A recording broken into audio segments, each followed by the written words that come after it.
Ao longo da história, em situações de crise, é comum que a sociedade busque um bode expiatório, ou seja, um suposto culpado pela situação. Essa expressão, inclusive, tem origem bíblica. O bode era um animal tirado do rebanho e deixado sozinho na natureza em cerimônias de Yom Kippur. Isso na época do Templo de Jerusalém. Vamos falar sobre os motivos de a sociedade precisar encontrar esse culpado e também porque, em tantos momentos, foram os judeus os escolhidos. Esse é o podcast do IB, o Instituto Brasil-Israel, e eu sou Anita Efraim, jornalista judia e fanática por futebol. Eu sou a Marília Neustein, jornalista e colaboradora do IB. Nosso convidado é o Renato Giannini Ribeiro, professor da Faculdade de Filosofia, Letras e Ciências da USP e ex-ministro da Educação. Obrigada por receber a gente aqui, por ter o seu tempo para falar sobre isso. Queria te perguntar primeiro, ministro, em que tipo de situação surge esse fenômeno do bode expiatório? Eu penso que, bom, primeiro de tudo, prazer estar com vocês, prazer estar conhecendo o IB.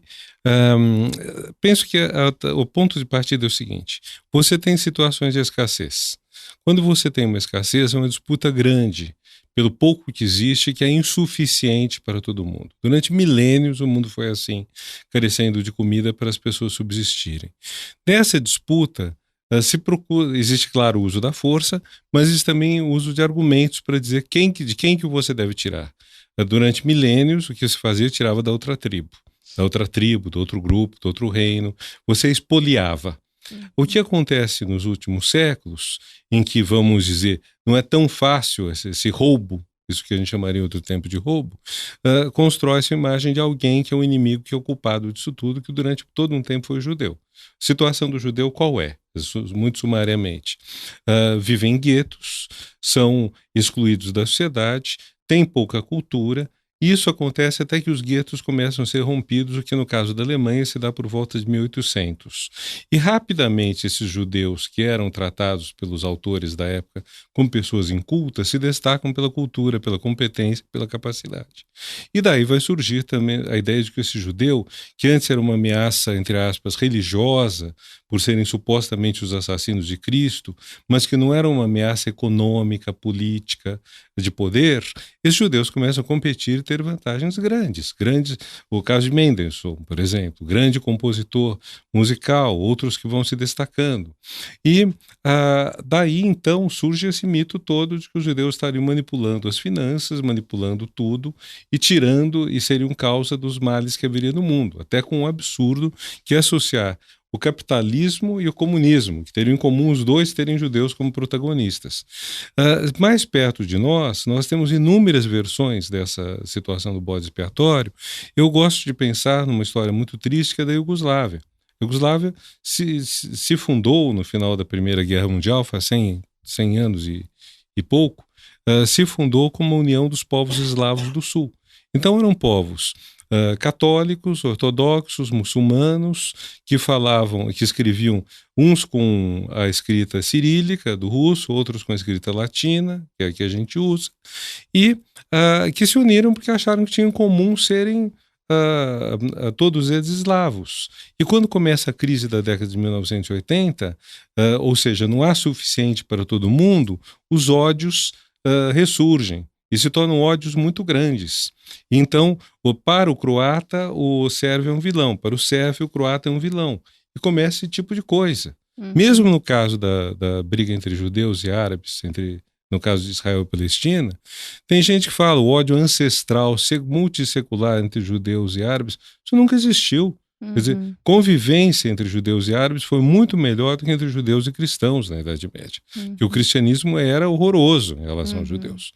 E o mundo islâmico aceitava o judeu numa posição subalterna, mas a mesma posição do católico, do cristão, de qualquer outra religião não islâmica. O que você tem? No momento que você tem uma carência em que não é suficiente, em que você tem a mesma terra sendo disputada por dois, você passa a ter a demonização do outro, atribuição de uma série de vícios e falhas ao outro, e isso é muito fácil de ser feito, porque se você quiser fazer uma análise mais complexa, por exemplo, uma análise econômica da exploração do trabalho, isso é muito mais sofisticado. Quer dizer, se eu disser o inimigo do trabalhador é o explorador, que seria uma análise, por exemplo, que os marxistas iniciaram, mas que não é apenas marxista. Para fazer chegar a essa análise, você precisa de uma sofisticação intelectual que não é necessária quando você acusa a pessoa pela cor da pele, pela religião, pela língua que fala, pela origem nacional, etc. E, ministro, a gente estava falando um pouquinho dessa relação entre judeus e árabes. Tem também o fato de a Inquisição ter perseguido essas duas categorias, nessas duas religiões. O antissemitismo, quando você fala sobre semita, também são esses dois povos, né? Semitas, ambos. Semitas, exatamente. E hoje a gente vê que os muçulmanos também assumiram bastante esse lugar de bode expiatório, especialmente em tempos de ataques terroristas, muito depois do 11 de setembro. Você acha que dá para dizer também que os muçulmanos também entram em muitas situações nesse lugar de serem um bode expiatório, especialmente depois do 11 de setembro, porque acho que a sociedade tem esse marco, né? O árabe antes e o árabe depois das Torres Gêmeas. Isso tem muito a ver com os Estados Unidos, mas se você olhar em termos europeus, a coisa começa um tanto antes. Porque quando os países, as colônias da França, por exemplo, se tornam independentes, você já tem uma presença de gente das colônias, como argelinos, na França, um massacre enorme durante a Guerra da Argélia, no metrô Charonne, em Paris, centenas, aparentemente, de assassinatos em 1961, mais ou menos pela polícia francesa. E o que vai acontecer? As pessoas que não têm os mesmos direitos que os franceses, que depois da independência passam a ser vistos como estrangeiros, que não têm os mesmos direitos, constituem uma mão de obra que você pode dispensar com mais facilidade. Quer dizer, eu tenho uma mão de obra francesa, se eu desemprego, ela tem direito a salário-desemprego, ela está concorrendo para aposentadoria, etc. Uma mão de obra estrangeira, o mexicano nos Estados Unidos, o árabe na França, ele pode ser devolvido à pátria dele, depois, se a mão de obra não for necessária.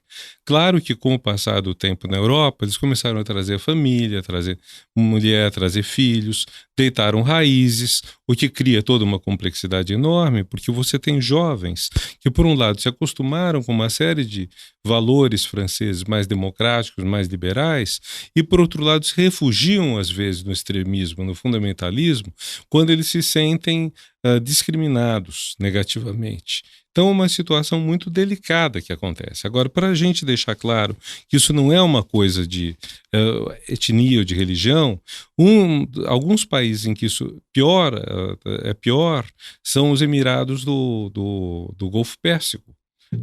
O que você tem lá?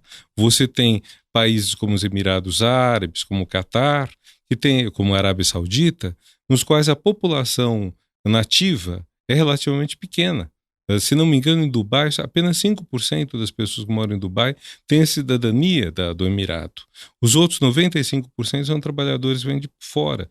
Alguns europeus, para trabalhos mais sofisticados, mas muito etíope, muito filipino, e esse não tem direito nenhum.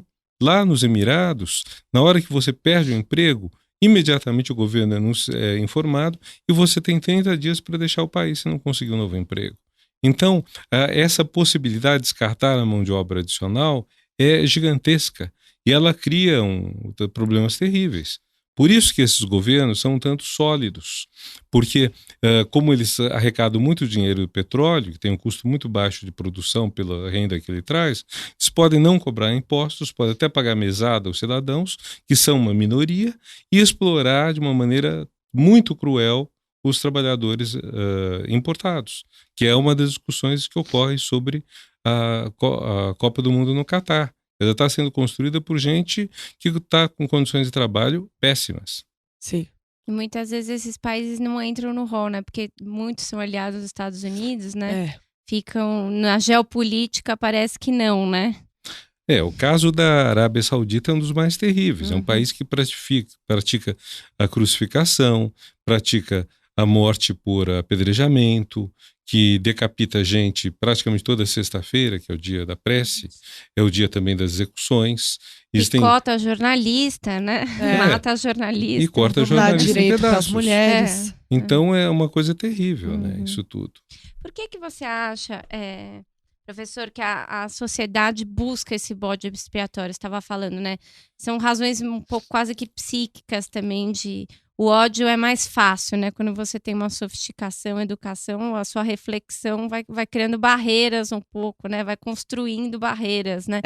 A gente tem um caso muito atual, só para complementar a pergunta da Má, em relação aos imigrantes na Europa, né? A gente teve esse grande momento das pessoas morrendo no mar, as que conseguiam chegar eram tratadas literalmente como nada, né? Como um lixo, como pessoas de segunda categoria, essas pessoas que conseguiam sobreviver, acusados injustamente de diversos crimes. Qual que é a necessidade de se encontrar uma explicação tão simples para o mal, né? Como você falou também, os mexicanos nos Estados Unidos também têm esse papel bastante infeliz. A explicação que eu dei antes é mais econômica da escassez. Você não tem o suficiente para todo mundo. Porém, evidentemente, uma sociedade como a europeia tem o suficiente para todo mundo. Ela pode colocar mais gente dentro, repartir o bolo entre mais pessoas. Existe muito desperdício, existe muito luxo, que a coisa poderia ser mais bem dividida. Agora, o fato que, além disso, surge uma reação, você falou em psicológica, Marília, uma reação do tipo, nós não queremos ser contaminados. Existe uma preocupação grande com a contaminação. E aí eu falaria do governo brasileiro. O governo brasileiro, ele tem... Por que o governo brasileiro não gosta da educação? Por que esse governo chegou ao poder sem ter um único projeto positivo para a educação? Porque foi a única candidatura de Bolsonaro em muitos anos que fez uma campanha, em vez de apostar na educação, como faziam PT, PSDB e outros, falando mal da educação. Porque para eles, o mundo atual é marcado por uma decadência moral. Essa decadência moral está ligada à aceitação das orientações sexuais diferentes, isso é o mais flagrante, mas também a igualdade entre os sexos, o fato de que as mulheres estão fazendo o que querem, que o lugar da mulher é onde elas quiserem estar, e, por extensão, também a igualdade de negros. Todos esses valores, vamos dizer, civilizados, são vistos para eles como sinais de uma decadência moral, cuja culpa estaria na educação, e aí eles colocam Paulo Freire, coitado, como o grande responsável disso. Um bode expiatório do governo. É um bode expiatório. Então, é o quê? Quer dizer, você tem uma mudança de costumes muito grande em poucas décadas, e diante dessa mudança de costumes há uma parte que ficou absolutamente sem pé no chão, que não entende o que é esse novo mundo, não sabe do que se trata, e reage então de uma forma vingativa. Enquanto o Brasil estava prosperando, o governo Lula, primeiro mandato da Dilma, isso tudo ficava mais ou menos, vamos dizer, em segundo plano. Quando nós começamos a ter essa crise brutal, a partir do final do governo Dilma, e que não parou, então a busca do culpado, a busca daquele que odiar ficou gigantesca. A ditadura gaysista, por exemplo, que sentido tem isso? Né? Dá para fazer um paralelo, claro. Pra gente é muito fácil falar disso, né? Sempre que vem a nossa memória, mas com a situação da Alemanha no pré-Segunda Guerra, né? Era um Estado completamente desmoralizado, quebrado, falido, e foi encontrando um culpado que, de certa maneira, conseguiu se reerguer. Claro, às custas de milhões de mortes, mas as pessoas tinham orgulho do Estado delas, né? Isso, porque colocou a ordem. Quer dizer, a ideia de ordem. Vocês notam, por exemplo, na última eleição, o que ganhou? Ganhou um projeto que não era um projeto de resolver os problemas do Brasil por políticas sociais, mas resolver por políticas de repressão. De um lado, o lawfare, a repressão tipo Moro, com um certo desdém pela legalidade, mas seguindo mais ou menos as normas jurídicas. De outro lado, a proximidade das milícias, a ideia de que bandido bom é bandido morto, mas quer dizer, nos dois casos a ideia de que você tem que, pela repressão, resolver problemas que, do ponto de vista legal, civilizado, você não conseguiria resolver. Você acha que dá para dizer que hoje, professor, a esquerda é o bode expiatório do nosso governo? Em grande parte é. Você ouve isso praticamente todo dia por parte deles. Agora, a noção deles esquerda extremamente ampla, porque o jornal Estado de São Paulo eles chamam de esquerda, o Fernando Henrique eles chamam de esquerda, a Folha para eles é de esquerda. É aquela piada da internet, né? A lista atualizada de comunistas que tem o The Economist. The Economist. A gente perdeu totalmente a margem, né, do que está na... O que é muito triste, porque indica que nós temos uma extrema-direita brasileira que não consegue ser direita. Se ela fosse direita, como Angela Merkel, na Alemanha, ela seria culta, ela seria civilizada, ela seria educada. Então você tem pessoas que simplesmente não têm a menor noção do que estão fazendo. Outro dia eu vi uma mulher comentando no Facebook que o fato do governo argentino ter criado um imposto de 30% para viagens ao exterior era o sinal de que o comunismo estava se implantando na Argentina. Quer dizer, tem a menor noção do que é comunismo. E é uma medida que já foi adotada por governos de direita, inclusive aqui no Brasil, a ditadura adotou uma medida, num certo momento, você tinha que pagar 12 mil de não sei o que, na moeda da época, para viajar para o exterior. E era um governo direitista, de extrema direita. Então... prova disso também é dizer que comunismo que o nazismo era de esquerda. Essa eu gosto bastante. É bem usada por eles, bastante, né? Bastante.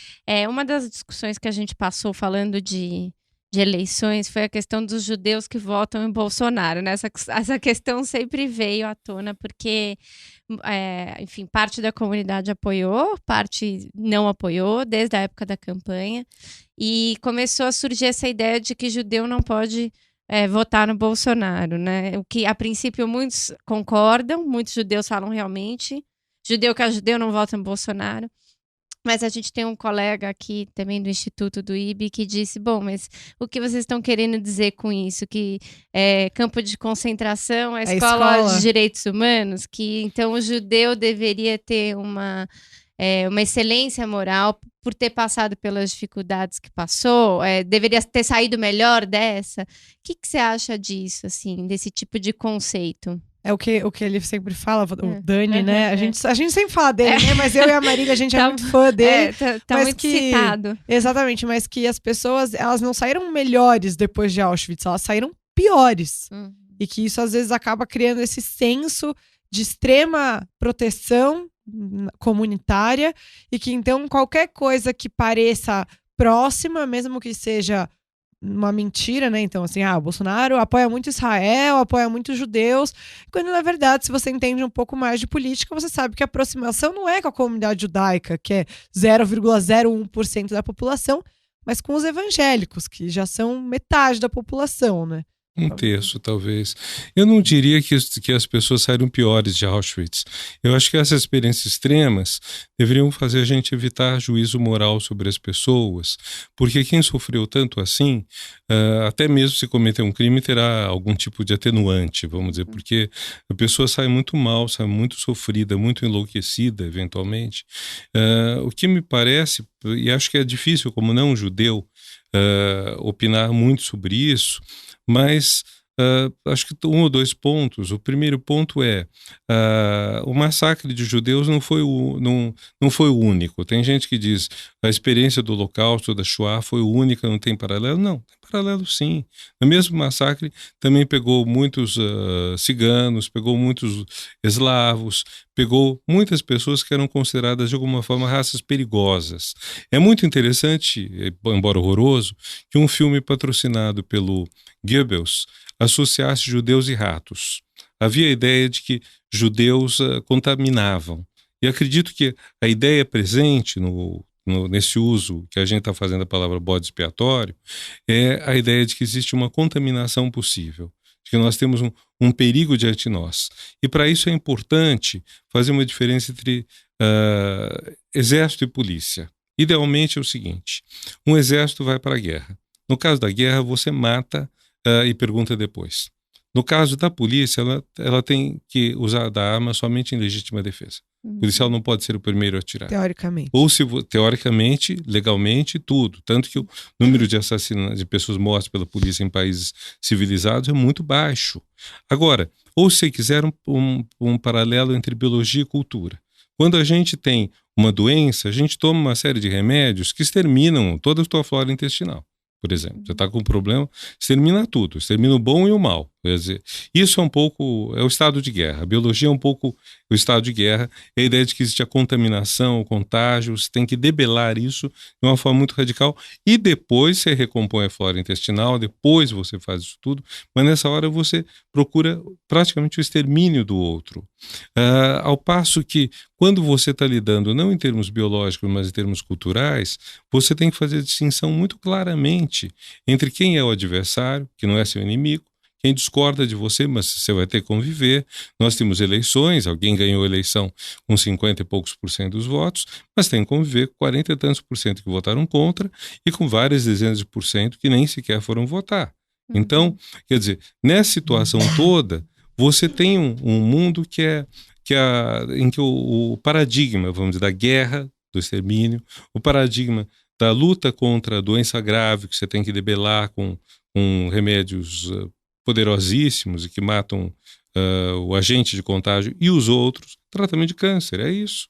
Você, rádio, químio, faz um estrago também nas células boas. Então, toda essa situação a gente tem que saber distinguir e dizer, um mundo de paz, um mundo de civilização, você não pode tratar desse jeito. Você tem que ser capaz de distinguir, você tem que ser capaz de lidar de outra maneira.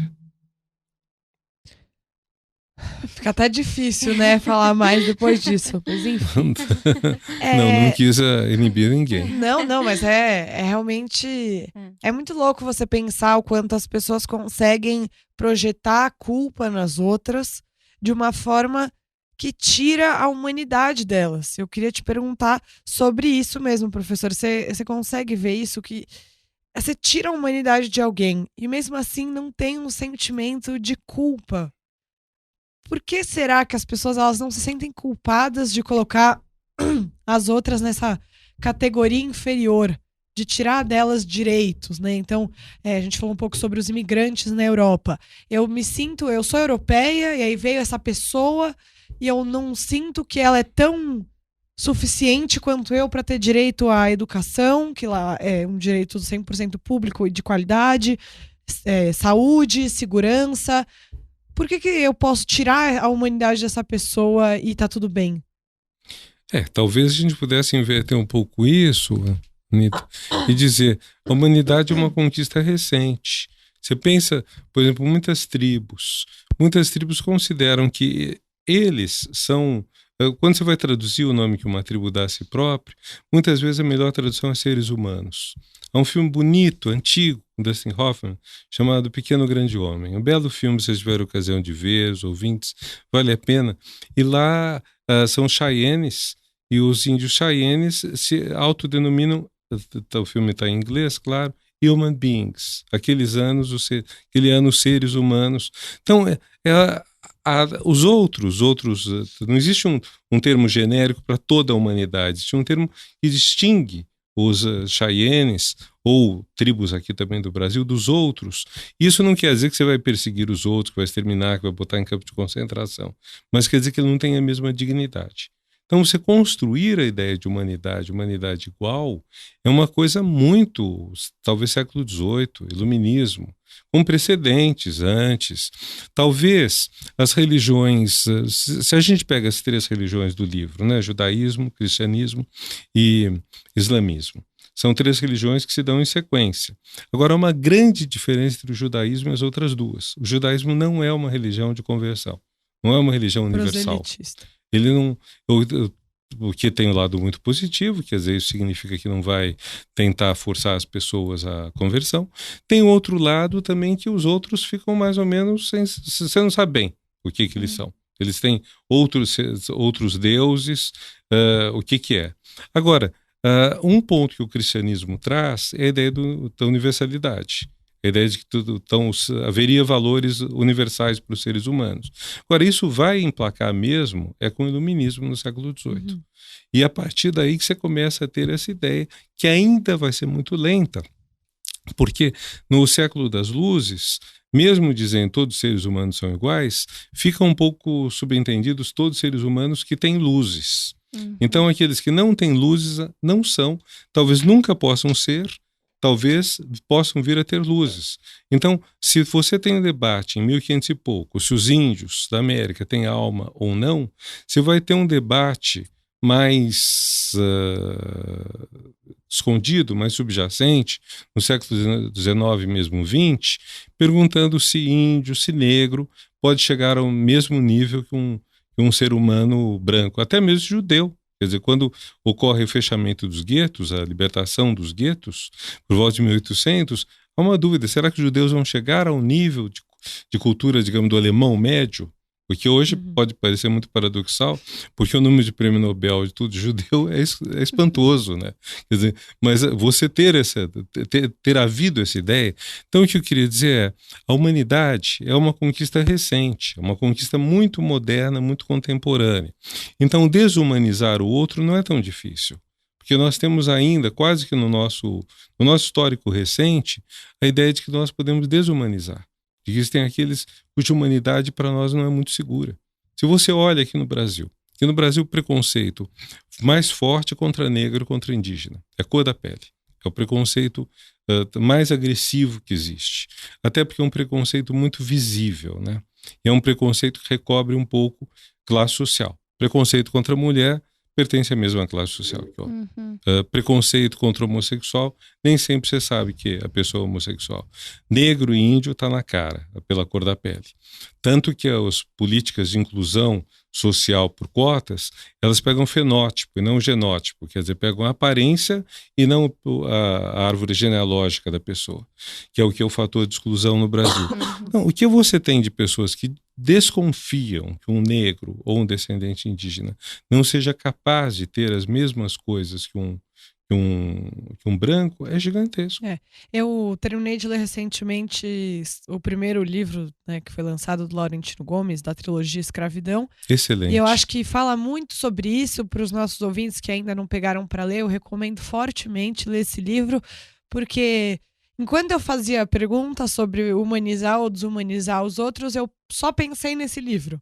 Porque, na verdade, o quanto os negros foram desumanizados durante muitos séculos, né, durante esse processo da escravidão, mostra muita coisa pra gente.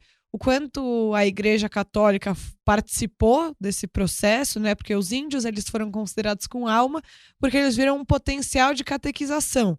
Enquanto nos negros, como não viam e precisava de mão de obra escrava, isso foi permitido de uma forma muito mais ampla, né? Foi muito brando. Ninguém se opôs. Grandes pensadores da liberdade demoraram a aceitar o abolicionismo, né? Os ingleses se tornaram abolicionistas depois de 3 séculos de escravidão, porque, na verdade, a Inglaterra participou ativamente do tráfico negreiro, exatamente, e é muito recente, né? Se você pensar aqui no Brasil, a gente está falando sobre os judeus como bode expiatório, mas pegando aqui no Brasil essa situação da desumanização dos negros é uma coisa extremamente recente e que a humanização, ela até agora, na minha opinião, ela ainda não veio. Não veio. Se você pega o livro do Laurentino, um livro que eu recomendo também, Escravidão, porque ele como todos os livros dele, 1808, os outros, é um livro muito fácil de ler. Por horrível que seja o assunto, é uma leitura, a palavra flui, né? Que flui, é gostosa a leitura. E a coisa que mais me assustou é que eu sabia que a mortalidade a bordo dos navios negreiros era gigantesca, o que eu não sabia é que quase 2 milhões de cadáveres foram jogados ao mar nos 3 séculos de tráfico, e que isso levou os tubarões a seguirem a rota migratória dos tubarões mudou de acordo com os corpos. Mudou porque eles sabiam que vinha comida, vinha corpo de negro para eles comerem. Quer dizer, é uma coisa absolutamente horrorosa. Você pensar que quando houve a abolição, a discussão que existiu foi se indenizar ou não, mas se era se indenizar ou não, o dono, não o escravo. Quem merecia indenização era o escravo. Há movimentos hoje fracos no Brasil, um pouco mais fortes nos Estados Unidos, mas pensando que deveria ser justa uma indenização aos descendentes escravos. É óbvio que quando isso surge, imediatamente a gente diz que somos um país tão mestiço que ninguém sabe quem é descendente do escravo. Então, o que eu gosto de uma resposta de um jornalista, agora me foge o nome, que dizia, toda vez que surge essa dificuldade, se você saber se alguém é negro ou não, vê se usa o elevador social ou de serviço. Porque todo porteiro sabe perfeitamente quem ele vai mandar para o elevador de serviço. Então, quer dizer, essa desumanização, ela passa pelos detalhes mais miúdos disso tudo. Agora, a gente passa por um momento, enfim, toda vez que vem esses movimentos mais conservadores, repressivos, ultradireita, a gente pode dar o nome que quiser, existem movimentos que surgem de resistência, né? A gente está também numa guerra semântica sempre, né? De quais são as palavras que a gente deve usar. A gente, quando você falou dos guetos, eu lembrei daquela, também um vídeo que viralizou, daquela coach que falou que os judeus tinham aceitado passivamente, né, no gueto de Varsóvia, como se não tivesse tido nenhum tipo de resistência, e houve muitos, a gente sabe. E o quanto é importante que os bodes expiatórios consigam ter movimentos de resistência, você acha? Ou se é possível diante de situações de tão forte repressão e violência? É fundamental, mas olha, eu estava pensando que há dois modelos de revolução. Estou falando agora de revolução. Cada vez mais eu tenho lido gente comentando que revoluções, como por exemplo a francesa, ocorreram quando a situação dos oprimidos estava melhorando, que é fato. No final do século XVIII, nunca os franceses tinham estado tão bem quanto no reinado de Luís XVI. E justamente porque começou a melhorar a vida deles, eles falaram, nós podemos ter mais. Então, aqui, por exemplo, a vida dos pobres nunca foi tão boa quanto no começo do século XXI. Então, e aí chegou uma hora que falaram, bom, nós queremos também transporte, saúde, educação de nível bom, nível FIFA, foi dito, o movimento de 2013, e depois foram sequestrados, foram desviados do caminho, mas quer dizer, você tem uma melhora de vida que leva as pessoas a dizerem queremos melhorar. Esse é um tipo de revolução. Há um outro tipo de revolução que é quando realmente você está no fundo do poço, exatamente o oposto. Quer dizer, quando o nível de vida ficou péssimo, é a Revolução Russa. Depois da Primeira Guerra Mundial, morticínio gigantesco, Revolução Chinesa, quantidade enorme de gente sendo morta, Revolução Vietnamita, idem. Curiosamente, as revoluções comunistas que funcionaram, que deram certo, que não foram impostos, que o comunismo não foi imposto de fora para dentro, como na Europa Oriental depois da Segunda Guerra Mundial, mas a revolução veio de dentro, como na Rússia, na China, no Vietnã, elas foram revoluções, vamos dizer, depois da grande humilhação. E curiosamente, essas revoluções são mais difíceis. E essas revoluções eu associo com a resistência à repressão. Então, o que você tem nos guetos? Você tem uma coisa que é horrorosa, que é a constituição dos Judenrat, dos conselhos compostos por judeus mesmos, que supostamente auto-administram o gueto, mas que na prática, em certa medida, ajudam a opressão nazista, em boa parte... Em troca da vida. Assim. Boa parte sem terem noção da dimensão da coisa, mas de alguma forma é um colaboracionismo. E somente... Por quê? Porque eles não percebem a dimensão do horror. É só quando a dimensão do horror fica muito grande que você tem a revolta. As narrativas da ida aos campos de extermínio, campos que nem eram de concentração, de extermínio, não lembro qual era um, que as pessoas desciam do vagão, já eram caminhadas, passavam, tiravam a roupa, etc., e já eram exterminadas em seguida. Então, em alguns você tinha as pessoas trabalhando um tempo e depois eram mortas. Em outros elas eram exterminadas assim que saíam do trem. Era questão de horas, já estava todo mundo morto. Então, isso tudo foi feito de uma maneira tal a evitar muito a resistência. Agora, então, a questão da resistência. Resistência exige um certo repertório cultural. Exige uma noção que a pessoa tenha do seu próprio direito, por um lado. Exige, por outro lado, a percepção de que se você não resistir, você está liquidado. De que não adianta ser bonzinho, não adianta ser legal, não adianta ser bacana, não adianta fazer o que o opressor quer, que não vai servir para nada. Isso tudo é um conhecimento também que não é tão fácil de ser obtido. Mas para você ter resistência foi preciso isso. Então a revolta do gueto, não lembro se é 43 ou 44 de Varsóvia, mas é depois de anos de ocupação. Pelo menos 4 anos de ocupação, durante os quais barbaridades foram cometidas. Até as pessoas perceberem que elas não têm que a alternativa é mais ou menos a seguinte: morrer dignamente lutando, ou morrer... ir por tudo ou nada, né? Quer dizer, tem uma certa chance de escapar. Ou não ter chance nenhuma, até chegar a isso é difícil.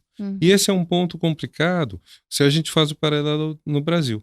Quer dizer, sem entrar no detalhe da reforma da Previdência, etc., mas vocês vejam a diferença da reação na França e no Brasil. No Brasil houve no Chile mesmo também, no Chile. Vizinho, né? No Enquanto Chile. a reforma da Previdência lá, o aumento da passagem, desculpa, a reforma da Previdência na França, né? O aumento da passagem lá, assim, as coisas pegaram fogo literalmente. Há meses. Meses, os salários dos parlamentares reduzidos em 50%, e a gente aqui falando que o Chile é um exemplo por causa da reforma da Previdência. Pois é. Então, aqui no Brasil, com uma cultura política muito medíocre, e por que é medíocre a nossa cultura política? Porque desde os tempos coloniais, nós temos um único modelo explicativo para tudo, que é a corrupção. Toda vez que uma coisa não está contente, a explicação que se oferece é automática: corrupção. Estão roubando o nosso dinheiro. E essa explicação sempre conveio admiravelmente para atacar os governos progressistas, atacar João Goulart, atacar o PT, passando pano na corrupção dos outros lados, e esquecendo que corrupção é péssima, etc., mas que miséria tem uma dimensão muito maior do que a corrupção. Sim. Miséria, morte. Por exemplo, no caso da discussão da Previdência na França, o Thomas Piketty, o economista que hoje está muito destacado, ele fez um comentário dizendo o seguinte: para você calcular a reforma da Previdência, você tem que ver a renda das pessoas e a expectativa da vida pela renda. Então você não pode botar 60 e tantos anos para todo mundo. Você tem que ter em conta que uma pessoa de uma renda, sei lá, de 10 mil euros tem uma expectativa de vida mais longa do que uma pessoa de renda, vamos dizer, 2 mil euros. Então a aposentadoria de um não pode ser igual à data da outra, a contribuição de um não pode ser igual à contribuição do outro, e você tem todos os elementos hoje estatísticos para fazer esse cálculo e para fazer uma reforma da Previdência que seja justa, que diria então, por exemplo, quanto que a sociedade acha que uma pessoa tem de direito à vida depois de parar de trabalhar. Então, é para você viver 10 anos, 20 anos, 30 anos e calcular se você tem a probabilidade de viver 30 anos, pague mais. Se você tem a probabilidade de viver 10 anos, pague menos. Ou não pague até, porque é muito pouco tempo. Até porque num país tão desigual, é muito complicado que você queira colocar as pessoas nesse mesmo lugar, né? Pagando a mesma coisa. Sei lá, eles têm esse discurso hoje de que a reforma da Previdência acaba com as desigualdades. É muito difícil você comprar esse discurso quando você vê... Tá péssima a minha voz, né? Mas quando você vê as pessoas que têm... Gente que não tem nem saneamento básico. Que vão pagar quase a mesma coisa, ou a mesma coisa que uma pessoa que mora num palácio, praticamente. E você não ter saneamento básico abrevia a sua vida. Claro. Abrevia a sua vida, reduz a sua chance de desfrutar das coisas boas. Quer dizer, se você pensa, conforme o bairro que você more, quanto tempo você demora para ir para o trabalho, as pessoas gastam 4 horas por dia na condução. Isso não é raro. Não. Numa cidade de São Paulo, não é absolutamente raro. Versus pessoas que vão gastar meia hora, 1 hora. Então, isso tudo tem que entrar no pacote. Eu acho que uma coisa...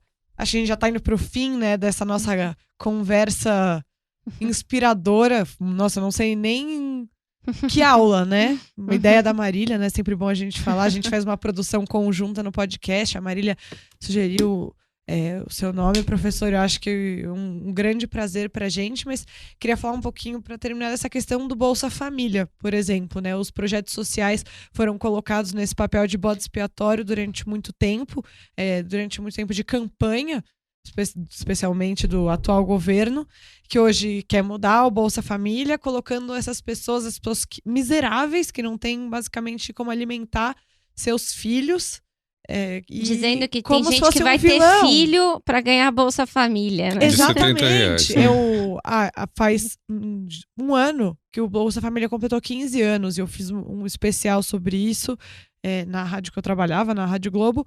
E você ouviu os beneficiários falando, acaba com toda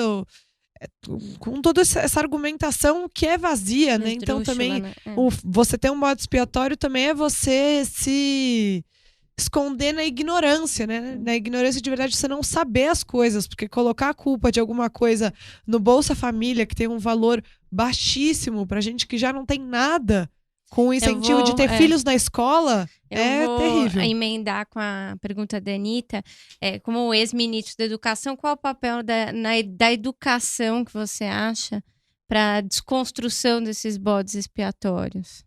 Bom, você tem que ter uma boa educação, que é uma coisa muito difícil, como o Brasil tem essa tradição de ter uma educação ruim, uma saúde pública ruim, etc. Tudo isso não é por acaso. Uma coisa que eu disse no meu livro, A Pátria Educadora em Colapso, no qual eu fiz um balanço do meu período de 6 meses como ministro da Educação, uma coisa que eu disse lá é o seguinte: a educação... O Brasil não foi planejado para ser um país da desigualdade, da exploração e da miséria, e da exclusão social.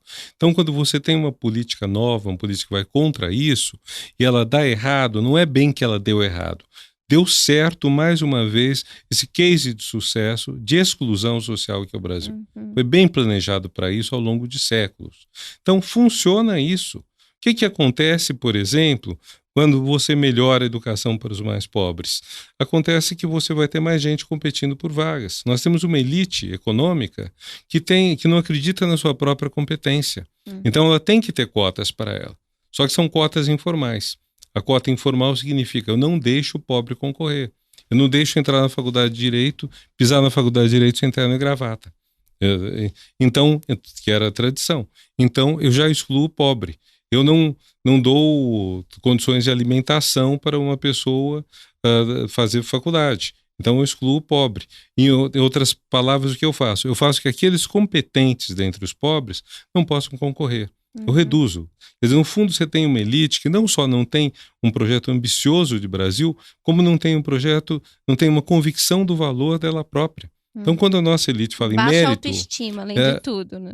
Ressentida. Mania de perseguição. Mas a nossa elite, ela não acredita no fundo no seu próprio mérito. Ela não acredita que os filhos sejam competentes.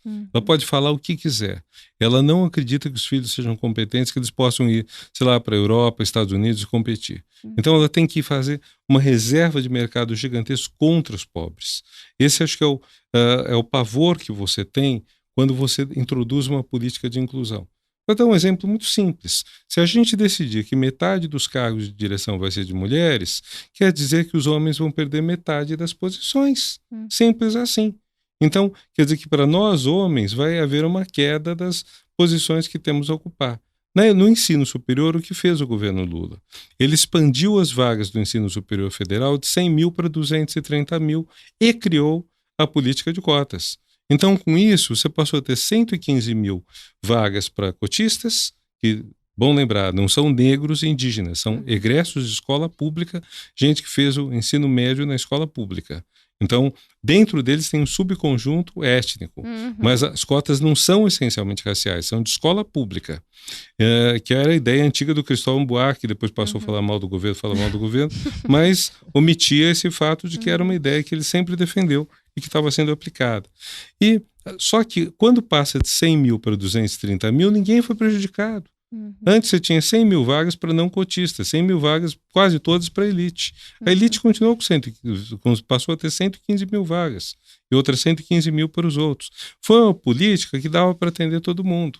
Agora, quando chega às posições de destaque na sociedade, a única forma que você tem de atender mais gente é expandindo a economia, expandindo os postos, expandindo a universidade, expandindo ciência e tecnologia.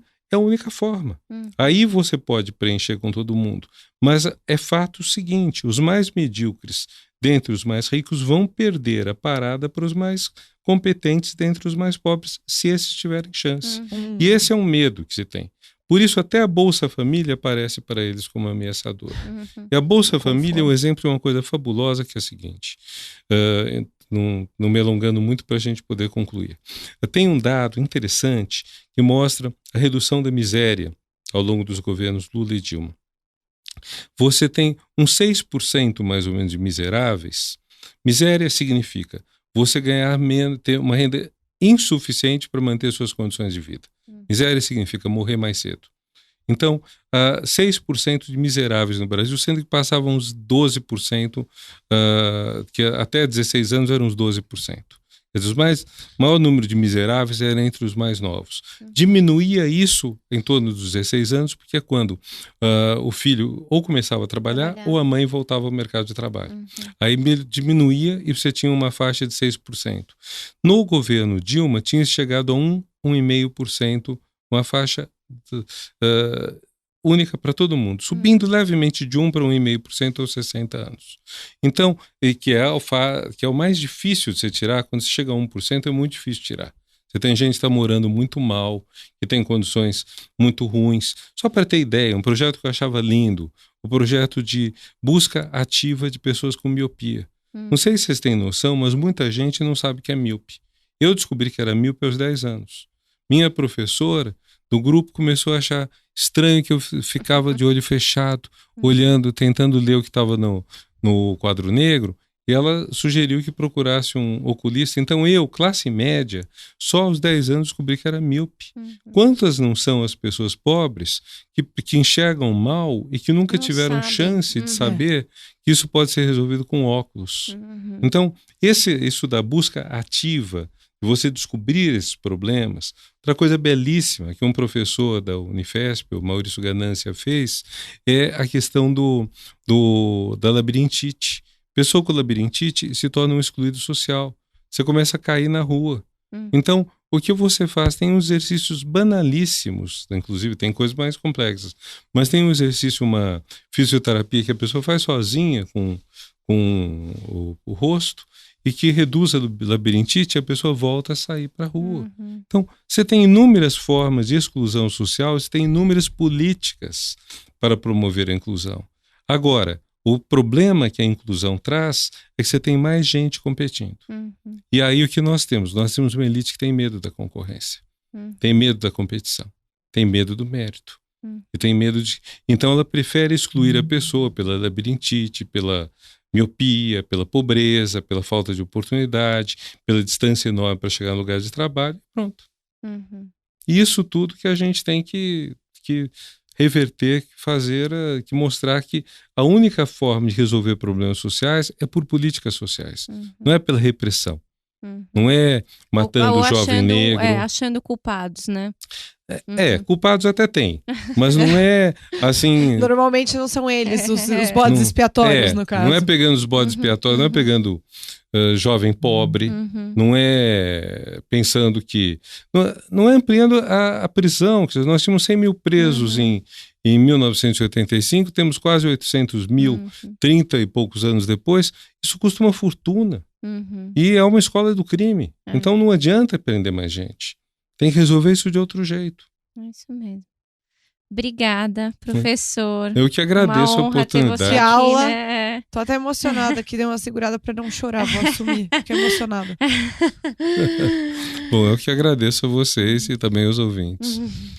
Quem sabe até uma próxima oportunidade que a gente possa conversar mais. Foi um enorme prazer, professor. Bom, muito obrigada. Foi e será um enorme prazer se a gente voltar.